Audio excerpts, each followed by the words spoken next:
बड़ी खबर आ रही है। यूपी में ब्राह्मणों के अपमान के मुद्दे पर सियासत गर्म है। प्रयागराज में 18 जनवरी को मौनी अमावस्या के दिन शंकराचार्य स्वामी अविमुक्तेश्वरानंद को संगम स्नान से रोकने और बटुकों को हिरासत में लेकर मारपीट के आरोपों के बाद विवाद काफी बढ़ गया था, जिसके बाद अब यूपी के डिप्टी सीएम ब्रजेश पाठक का बड़ा बयान सामने आया। प्रयागराज में बटुकों से अभद्रता मामले से बड़ी खबर आ रही है। आरोपी पुलिसकर्मियों पर कार्रवाई होगी। ब्राह्मण की चोटी को छूना अपराध है। ब्रजेश पाठक का यह बयान सामने आया। कहा उन्होंने, ऐसा करने वालों ने पाप किया है, सबका लेखा जोखा रखा जा रहा है।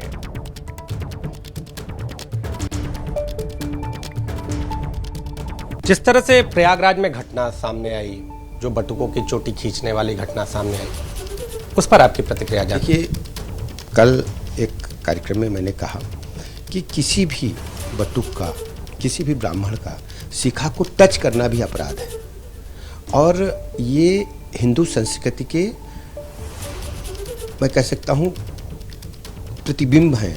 एक मैं कह सकता हूँ आस्था का केंद्र है और जिन लोगों ने टच के बजाय खींचा है, ये महापाप किया है और इनको कड़ी से कड़ी सजा मिलनी चाहिए। ये अक्षम्य अपराध है। तो सवाल ये उठ रहे हैं पाठक जी की, जिस तरह से आपका ये बयान भी सामने है कि अक्षम्य अपराध है, लेकिन अभी तक इस अपराध का दंड सामने नहीं आया। यही बात लगातार सभी का लेखा जोखा रखा जा रहा है, समय होता है और ऊपर वाला सब देख रहा है। आप देखते रहिए, ऐसे लोगों को चिन्हित करके कड़ी कार्रवाई होगी।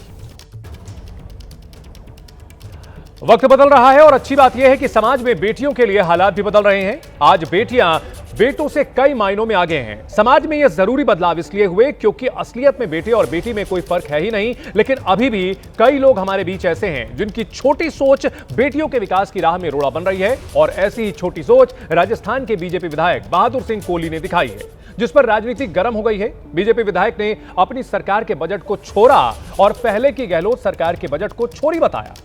बजट पर चर्चा के दौरान बहादुर सिंह कोहली ने बयान दिया। उनका कहना है कि हमारी सरकार ने बजट में छोरा पैदा किया। जो जवानी में छोरा पैदा करता है वो हमेशा काम आता है। गहलोत ने बजट में छोरी पैदा की, इसलिए विपक्ष में बैठे हैं। तो राजस्थान में बीजेपी विधायक का शर्मनाक बयान। बजट पर चर्चा के दौरान बोले बहादुर सिंह कोहली, भजनलाल सरकार ने बजट में छोरा पैदा किया, पहले, दूसरे और तीसरे बजट में भी छोरा पैदा किया। गहलोत ने बजट में छोरी पैदा की, इसलिए विपक्ष में बैठे हैं। राजस्थान के भरतपुर की वैर सीट से विधायक है बहादुर सिंह कोहली। हमारे माननीय भजनलाल शर्मा जी ने, हमारी सरकार ने पहले ही बजट में छोरा पैदा किया, दूसरा भी दूसरे बजट में भी छोरा पैदा किया और तीसरे बजट में भी छोरा पैदा किया। जो जवानी में छोरा पैदा करता है वो हमेशा काम में आता है। और अशोक गहलोत जी ने, माननीय मुख्यमंत्री थे, उन्होंने लास्ट के बजट में घोषणा की तो वहां छोरी पैदा हुई मगर छोरा पैदा नहीं हुआ। तो इसलिए आप विपक्ष में बैठे हुए हैं। तो देखिए, विधायक के ये जो बोल हैं, ये बिगड़ैल बोल हैं। इन पर गंभीर सवाल उठ रहे हैं। सवाल यह है कि जमाना बदल रहा है। विधायक जी, आपकी सोच कब बदलेगी? बेटियों को कमतर मानने की ये सोच जो है, इससे छुटकारा कैसे मिलेगा? ये किसी आम आदमी के नहीं, एक माननीय विधायक के सोच है और उन्होंने बाकायदा सदन के पटल पर इस तरह की भाषा का इस्तेमाल किया है। क्या ऐसी सोच से हमारी बेटियां आगे बढ़ेंगी? बेशर्म बोल के लिए विधायक बहादुर सिंह कोहली माफी कब मांगेंगे? यह बड़ा सवाल है। बजट की तुलना छोरा और छोरी से की गई और इससे उनकी छोटी सोच जो है वो सामने आई है। बेटियों को जिस देश में देवियों का दर्जा दिया जाता है, उनके लिए इस तरह की भाषा का इस्तेमाल किया गया है। संविधान भेद नहीं करता, लेकिन आज भी कुछ छोटी सोच वाले नेता हैं जो ऐसा भेद करते हैं। बीजेपी विधायक के इस बयान पर राजस्थान में सियासी तूफान आ गया। बीजेपी जहां विधायक की बातों से पल्ला झाड़कर बचाव कर रही है, वहीं कांग्रेस बयान को शर्मनाक बताकर सरकार को घेरने में जुट गई है। इससे बीजेपी की मानसिकता दर्शाती है। कल नेता प्रतिपक्ष ने भी ये बात कही कि ये बीजेपी की हल्की सोच और लिंग भेद की नीति इनकी मनोवादी सोच को उजागर करती है, इससे ज्यादा कुछ नहीं है। हम ना लड़की और लड़के में कोई भेद नहीं करते। भारतीय संस्कृति में तो नारी प्रथम है। भारतीय जनता पार्टी और भारतीय जनता पार्टी की सोच में हमेशा महिलाओं के समग्र विकास और नारी उत्थान की बात रही है। यही तो कारण है कि देश की लोकसभा और विधानसभाओं में 33% आरक्षण देने के लिए देश के यशस्वी प्रधानमंत्री माननीय नरेंद्र मोदी जी के नेतृत्व में नारी शक्ति बंधन अधिनियम पास हुआ और वो लागू भी हो रहा है। तो देखिए, समाज में बेटियों के लिए हालात बदले हैं, सारी चीजें बदली हैं। प्रधानमंत्री नरेंद्र मोदी बेटी बचाओ बेटी पढ़ाओ का नारा देते हैं, लेकिन राजस्थान में बीजेपी की सरकार है और वहां के एक विधायक बेटियों को लेकर के जो तुलना करते हैं कि उनके बजट में छोरा पैदा हुआ, जबकि गहलोत सरकार के बजट में छोरी पैदा हुई थी। एक बार फिर से ये शर्मनाक बयान आपको सुनाते हैं और साथ साथ आपको एक बार फिर से बहादुर सिंह कोहली जी का चेहरा दिखाते हैं। हमारे माननीय भजनलाल शर्मा जी ने, हमारी सरकार ने पहले ही बजट में छोरा पैदा किया, दूसरे बजट में भी छोरा पैदा किया और तीसरे बजट में भी छोरा पैदा किया। जो जवानी में छोरा पैदा करता है वो हमेशा काम में आता है। और अशोक गहलोत जी ने, माननीय मुख्यमंत्री थे, उन्होंने लास्ट के बजट में घोषणा की तो वहां छोरी पैदा हुई मगर छोरा पैदा नहीं हुआ। तो इसलिए आप विपक्ष में बैठे हुए हैं। इस खबर पर हमारे सहयोगी मोहम्मद मोइन हमारे साथ जुड़ चुके हैं। मोइन, नेताजी का बयान हमने सुनाया, बार बार सुनाया अपने दर्शकों को। इस पूरे मामले को लेकर बीजेपी पल्ला झाड़ रही है, क्या यह ऑफिशियल स्टैंड है? देखिए, निश्चित तौर पर कहा जा सकता है कि बीजेपी विधायक बहादुर सिंह कोहली का ये बयान खुद बीजेपी के लिए, उनकी सरकार के लिए मुसीबत का सबब बन गया है। पार्टी के लोग, सरकार के लोग उनके इस बयान से पल्ला झाड़ रहे हैं, लेकिन बयान दिए हुए, सदन के अंदर इस बयान को दिए हुए तकरीबन 40 घंटे का वक्त हो चुका है और अभी तक बहादुर सिंह कोहली सामने नहीं आए हैं। ना उन्होंने माफी मांगी है, ना उन्होंने खेद जताया है और ना ही किसी तरीके की सफाई देने की कोशिश की है। फोन पर उन्होंने कोई बातचीत जरूर की है, हमसे जब पूछा गया तो उन्होंने बातचीत जरूर की, लेकिन उन्होंने ये कहा कि मैं विधानसभा पहुंच रहा हूं, विधानसभा पहुंचकर आपसे बात करूंगा। वो विधानसभा ठीक 11 बजे पहुंचते हैं, सीधे सदन के अंदर चले जाते हैं और मीडिया से कोई बातचीत नहीं करते हैं। यानी उन्हें अपने बयान पर पछतावा नहीं है। अगर पछतावा होता तो निश्चित तौर पर वो सामने आते, माफी मांगते, खेद जताते और सफाई देने की कोशिश करते। राजस्थान में इससे पहले बीजेपी की जो मुख्यमंत्री थी वो भी एक छोरी हुआ करती थी, वो भी महिला मुख्यमंत्री यहाँ पर राजस्थान में बीजेपी ने दिया है और उस पार्टी के नेता वो यहाँ पर इस तरह की ऐसी शर्मनाक भाषा का इस्तेमाल कर रहे हैं। पार्टी को सामने आकर के अपने विधायक के बिहाफ में माफी मांगनी चाहिए। बिल्कुल, कांग्रेस पार्टी तो यही मांग कर रही है। उसका कहना है कि ये बहादुर सिंह कोहली की आवाज नहीं है, ये साफ तौर पर, सीधे तौर पर बीजेपी की आवाज है। बीजेपी की सोच को यह बयान दर्शाता है। ऐसे में चाहिए कि उन्हें माफी मांगनी चाहिए। तो बीजेपी की तरफ से बयान तो जरूर आया, सरकार की तरफ से बयान आया, पल्ला झाड़ लिया गया। ये बताने की कोशिश की गई कि पार्टी इस बयान से सहमत नहीं है, पार्टी महिलाओं का सम्मान करती है। लेकिन क्या पार्टी और सरकार उस विधायक पर इतना दबाव नहीं बना पाई है कि कम से कम वो सामने आए, माफी मांगे, खेद जताएं? कम से कम कुछ नहीं कर सकते तो अपने इस बयान पर सफाई तो दें कि आखिर बजट को लेकर जब चर्चा हो रही थी तो बजट की चर्चा में उन्हें इस तरीके के बचकाने बयान देने की जरूरत कौन सी आन पड़ी थी? वो दूसरा उदाहरण भी दे सकते थे। यानी 40 घंटे का वक्त हो बीत चुका है और विधायक को अपनी बात पर कोई पछतावा तक नहीं है। अगर पछतावा होता तो वो सामने आते, सफाई देते। निश्चित तौर पर मोइन कि उनको कोई पछतावा नहीं है, पछतावा होता तो निश्चित तौर पर सफाई देते। बहुत शुक्रिया पूरी जानकारी के लिए। बढ़ते हैं अगली खबर की ओर। उत्तर प्रदेश में अकेले चुनाव लड़ेगी बीएसपी, ये बहुत बड़ी खबर आ रही है। बीएसपी प्रमुख मायावती का बहुत बड़ा बयान, यूपी में अकेले लड़ेंगे चुनाव। कांग्रेस, एसपी और बीजेपी की सोच संकीर्ण है। मायावती ने कहा है ये पार्टियां बाबा साहेब की विरोधी हैं, इनसे गठबंधन करके बीएसपी को नुकसान हुआ है। बीएसपी अकेले चुनाव के लिए जी जान से जुटी है। 2007 की तरह 2027 का चुनाव जीतेंगे। इससे पहले समाजवादी पार्टी की ओर से संकेत दिए जा रहे थे कि बहुजन समाज पार्टी के साथ मिलने की बात हो सकती है, मिल करके चुनाव लड़ भी सकते हैं, ऐसे संकेत दिए जा रहे थे। एमआईएम की ओर से भी कहा जा रहा था कि बीएसपी के साथ लड़ सकते हैं, लेकिन उन्होंने अकेले लड़ने का ऐलान कर दिया है। बीएसपी के लोगों को ये अच्छी तरह से मालूम है कि कांग्रेस, सपा व भाजपा आदि इन पार्टियों की सोच संकीर्ण व परम पूज्य बाबा साहब डॉक्टर भीमराव अम्बेडकर विरोधी होने के कारण इनका अम्बेडकरवादी बीएसपी से गठबंधन करने की नीति केवल इनके वोटों का राजनीतिक व चुनावी स्वार्थ है तथा इनसे गठबंधन करने से बीएसपी को केवल नुकसान ही नुकसान होता है, फायदा नहीं। और इसलिए बीएसपी के लोग अपने 2027 के मिशन में अकेले ही पूरे जी जान से लगे हुए हैं, जिस पर से उन लोगों का ध्यान भटकाने के लिए ही इस प्रकार की घिनौनी साजिशें ये लोग करते रहते हैं। ऐसे में पार्टी के सभी लोगों से यही अनुरोध है कि वे ऐसी अनर्गल व मनगढ़ंत बातों पर कतई भी ध्यान ना दें और वे हाथी की मस्त चाल चलते रहें तथा सन 2007 की तरह अकेले ही ये चुनाव लड़कर फिर से बीएसपी की पूर्ण बहुमत की अपनी सरकार जरूर बनाए। और अब बात किडनैपिंग कांड पर बारामती में हुए बवाल की, जहां दिन दहाड़े लड़की का अपहरण होने के बाद लोगों में आक्रोश है। दरअसल ये घटना महाराष्ट्र के बारामती जिले के इंदापुर इलाके की है, जहां 21 साल की लड़की के सरेआम अपहरण से इलाके में तनाव बढ़ गया। आरोप है कि कार में मां और भाई के साथ जा रही युवती को 2 शख्स जबरन उठाकर ले गए। पहले आरोपियों ने मां और भाई की आंखों पर मिर्ची की चटनी फेंकी और फिर जबरन युवती का अपहरण कर अपने साथ ले गए। किडनैप का आरोप अयान और उसके भाई पर लगा है। इस मामले में हिंदू संगठनों ने हंगामा किया। कल भिगबान पुलिस स्टेशन का घेराव किया गया, साथ ही पुणे सोलापुर हाईवे को जाम कर प्रदर्शन किया गया। वहीं आज फिर हिंदू संगठन के लोगों ने बंद का आह्वान किया है। पुलिस ने मामले में केस दर्ज कर लड़की की तलाश तेज कर दी है, लेकिन फिलहाल लोगों का आक्रोश थमता नहीं दिख रहा। आज बुलाए गए बंद को लेकर पुलिस महकमा अलर्ट है।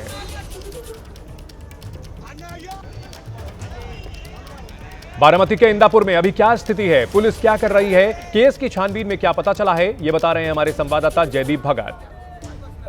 पुणे जिले के भिगवन गांव में 21 वर्षीय तरुणी का किडनैपिंग हुआ है। कल दोपहर को ये मामला सामने आया। कल दोपहर को लड़की उसके भाई और मां के साथ कुछ सामान खरीदी करने सामान खरीदी करने से लौटते हुए उसको 2 इसम आए और उन्होंने मिर्च पाउडर डाल के उसका किडनैपिंग किया है। कल दोपहर से यहाँ पे पुलिस उसका जो है वो ढूंढ रही है। पुलिस ने 6 टीमें रवाना देखिल की है और यहाँ पे आप देख सकते हैं पुणे एसपी यहाँ पे आए हुए हैं और भारी संख्या में यहाँ पे पुलिस का तगड़ा बंदोबस्त है और इसके चलते जो घटना घटी उसके चलते यहाँ पे गांव भी बंद रखा गया है और मांग की जा रही कि जिन्होंने ये किडनैपिंग किया है उससे जल्द से जल्द पकड़ हिरासत में लेके उनकी पूछताछ की जाए। महाराष्ट्र के बारामती में किडनैपिंग पर बवाल क्यों मचा, ये भी आपको समझाते हैं। कार से मां भाई के सामने दिन दहाड़े लड़की का अपहरण किया गया। मां और भाई की आंखों में चटनी फेंकी गई। युवती को अगवा कर लिया गया। अयान और उसके भाई पर युवती के अपहरण का आरोप है। हिंदू संगठन के लोगों ने पुलिस थाने का घेराव किया है, प्रदर्शन किया है। आज हिंदू संगठन के लोगों ने इलाके में बंद का आह्वान किया है। मामले में एफआईआर दर्ज की गई है और लड़की की तलाश में सर्च ऑपरेशन जारी है, लेकिन इसको लेकर बारामती में पूरी तरह से बवाल मचा हुआ है। लड़की के परिजनों ने पूरा वाकया बयां किया, बताया कि कैसे दिन दहाड़े अपहरण किया गया। बाचीचं अपहरण केलं। अपहरण मध्ये आज चटणी टाकली बहिणीच्या आणि भाचीच्या तिघांच्या डोळ्यात चटणी टाकून भाचीला बळजबरीने त्यांनी पिकअप मध्ये बसवलं। दोघांनी ओढून भाची हात सोडत नव्हती बहिणीचा, तर तिने हातावर लाकडाने वार करून तिचं अपहरण केलं। अब पुलिस ने लड़की की तलाश में सर्च ऑपरेशन शुरू कर दिया है। जिले में नाकाबंदी की गई है और स्पेशल टीम गठित की गई है। अपहरणाचा गुन्हा दाखल झालेला आहे। यामध्ये जहीर अरुण शेख आणि अयान हरुण शेख या 2 युवकांनी या 2 आरोपींनी एका दुचाकीवरून जाणारी आई आणि तिच्या मुलीच्या डोळ्यामध्ये आणि तिच्या भावाच्या डोळ्यामध्ये लाल चटणी टाकून त्यांची गाडी त्या ठिकाणी अडवून त्यातील जे मुलगी आहे त्या 31 वर्षीय मुलीचं त्यांनी अपहरण केल्याबाबत भिगवण पोलीस स्टेशनला आता गुन्हा दाखल झालेला आहे। सदरची घटना घडल्यानंतर संपूर्ण जिल्हाभरामध्ये सर्वत्र नाकाबंदी लावण्यात आलेली होती। बड़ी खबर आ रही है बिहार से, जहां नीट छात्रा के परिवार को फिर से धमकी मिली है। दूसरी बार घर में धमकी भरी पर्ची फेंकी गई है। धमकी मिलने के बाद छात्रा के परिवार में खौफ है। छात्रा की मौत मामले में सीबीआई की जांच जारी है और ये एक बार नहीं हुआ बल्कि 2 बार हुआ है कि धमकी भरी पर्ची फेंकी गई है। इस बीच छात्रा के परिजनों से सीबीआई ने लंबी पूछताछ की है, ये सूत्रों से जानकारी मिल रही है। धमकी के बारे में भी जानकारी ली गई है। उधर छात्रा के भाई का फोन भी सीबीआई ने कब्जे में ले लिया है। फोन की तकनीकी जांच कराएगी सीबीआई। नीट की छात्रा जो कि पटना के हॉस्टल में उसकी हत्या हुई और इस पूरे मामले को लेकर के बड़ा सियासी संग्राम भी छिड़ा हुआ है। पटना गर्ल्स हॉस्टल में हुई नीट छात्रा की मौत की जांच कर रही सीबीआई की टीम ने दूसरी बार दस्तक दिया है। इसी बीच एक और सनसनी वाली खबर आई है कि उनके घर में एक दूसरी बार पर्ची भी फेंकी गई है जो धमकी भरी है।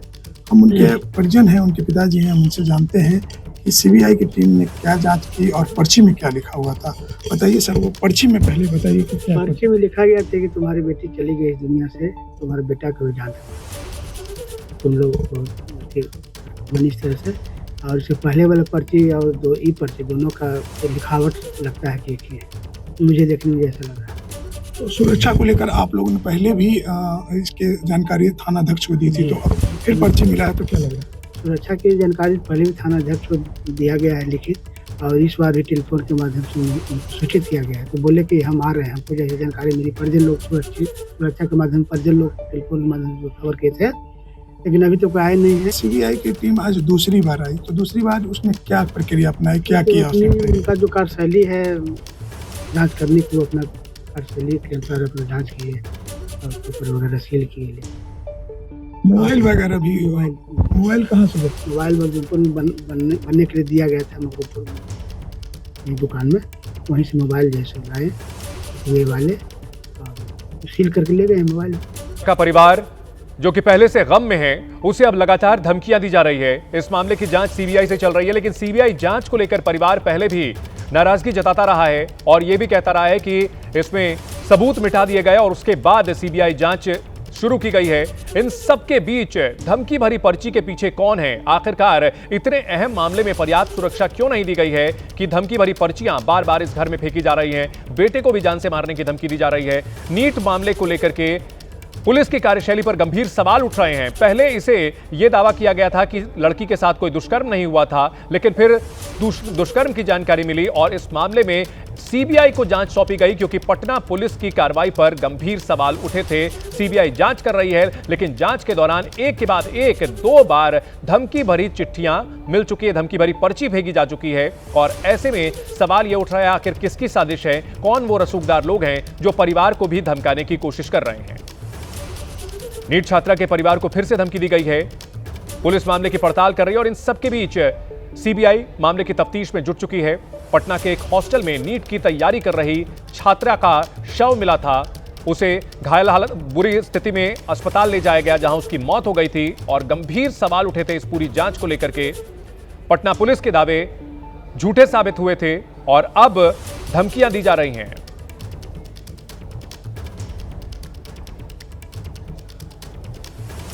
बढ़ते हैं अगली खबर की ओर। लीलावती अस्पताल में सलीम खान का इलाज जारी है। सलीम खान की कोई सर्जरी नहीं हुई है, यह बड़ी खबर आ रही है।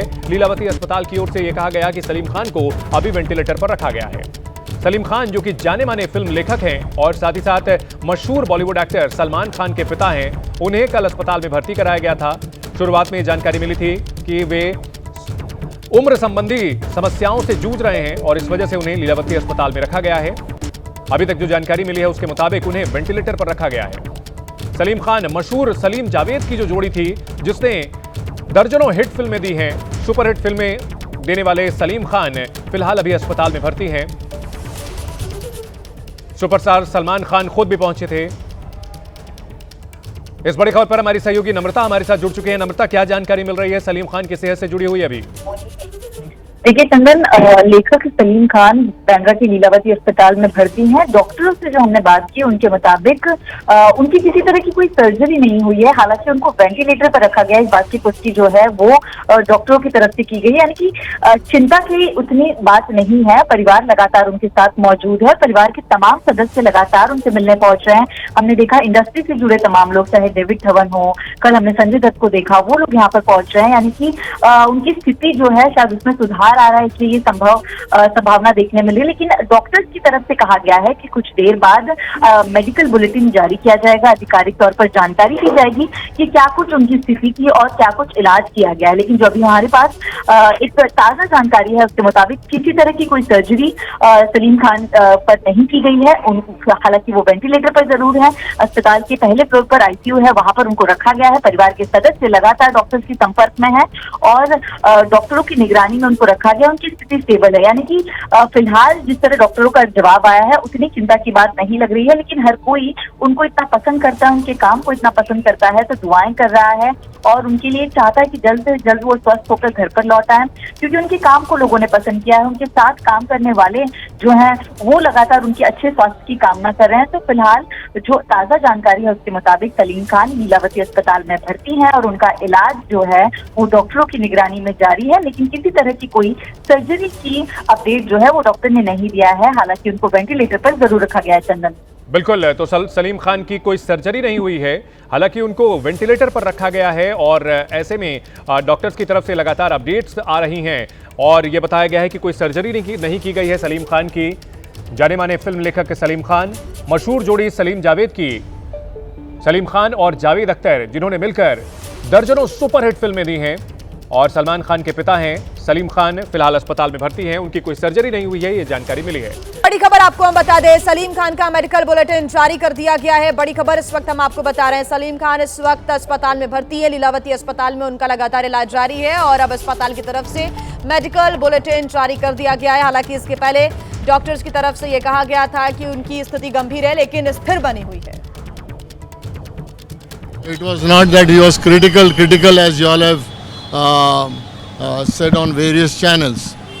We did the investigations that were required and today we have done a small procedure on him. I will not go into the details of the procedure. The procedure was performed by Dr. Nitin Dange, who is a neurosurgeon, and the procedure that was performed is called as DSA. You are very good at being Dr. Googleshwar, so you all can see that. The procedure has been accomplished. He is fine, he is stable, he is being shifted to the ICU and by tomorrow I think we will get him off the ventilator. All in all, he is doing quite well. Age is a factor, we understand. That is why the process of recovery takes a little time. So by tomorrow I think if God wishes everything, he will be off the ventilator. I'll give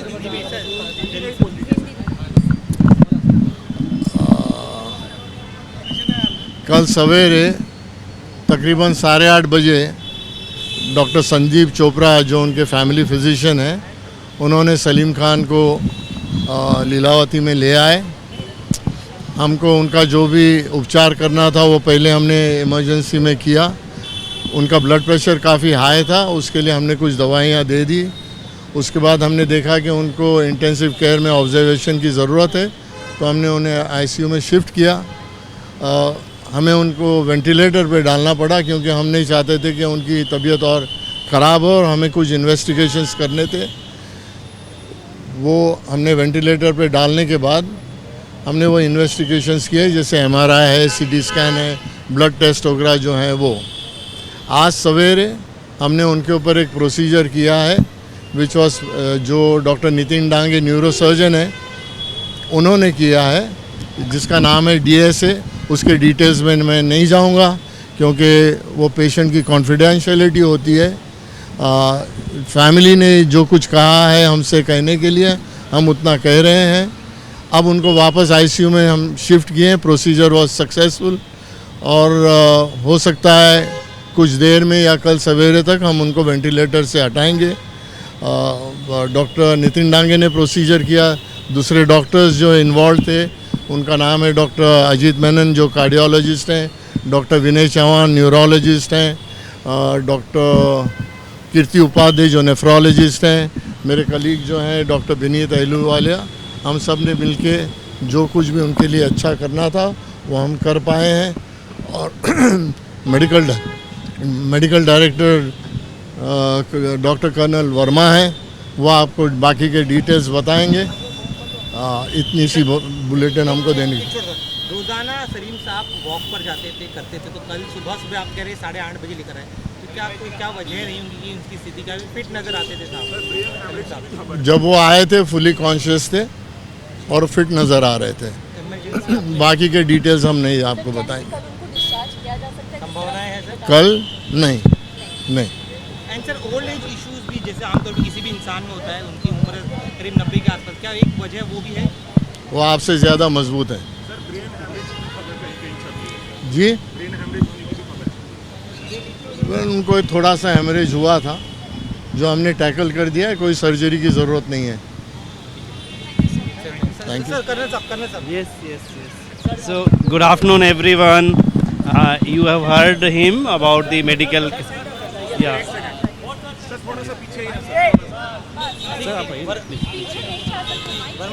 So, you have heard about his medical condition, Mr. Khan. About the clinical services, Lilavati Hospital is known for prompt response.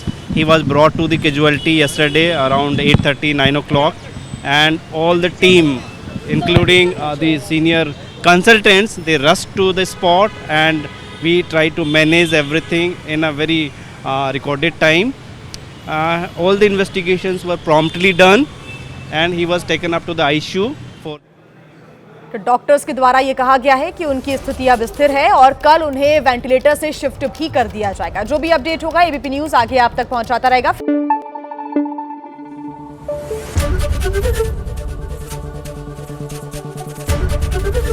ABP news आपको रखे आगे।